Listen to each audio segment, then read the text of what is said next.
بسم اللہ الرحمن الرحیم۔ السلام علیکم ورحمۃ اللہ وبرکاتہ۔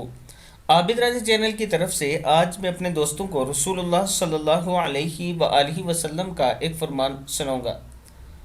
رسول اللہ صلی اللہ علیہ وآلہ وسلم نے فرمایا، تو نے یہ دعا کیوں نہ مانگی؟ حضرت انس رضی اللہ تعالیٰ عنہ فرماتے ہیں کہ نبی اکرم صلی اللہ علیہ وآلہ وسلم ایک بیمار کی عیادت کے لیے گئے، دیکھا کہ وہ سوکھ کر چڑیا کے بچے کی مانند ہو گیا ہے۔ نبی اکرم صلی اللہ علیہ وآلہ وسلم نے اس سے دریافت کیا کہ تم کوئی دعا مانگتے رہے ہو؟ اس نے کہا، جی ہاں، میں یہ دعا مانگتا رہا ہوں کہ اے اللہ تو مجھے آخرت میں جو عذاب دینا چاہتا ہے وہ ابھی دے دے، ابھی دنیا میں ہی دے دے۔ آپ صلی اللہ علیہ وآلہ وسلم نے فرمایا، سبحان اللہ، تو اس کی طاقت نہیں رکھتا، تو نے یہ دعا کیوں نہ مانگی؟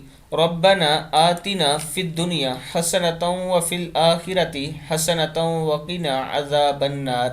پھر آپ صلی اللہ علیہ وآلہ وسلم نے اس کے لیے دعا کی اور وہ صحت یاب ہو گیا۔ مسلم کی حدیث ہے۔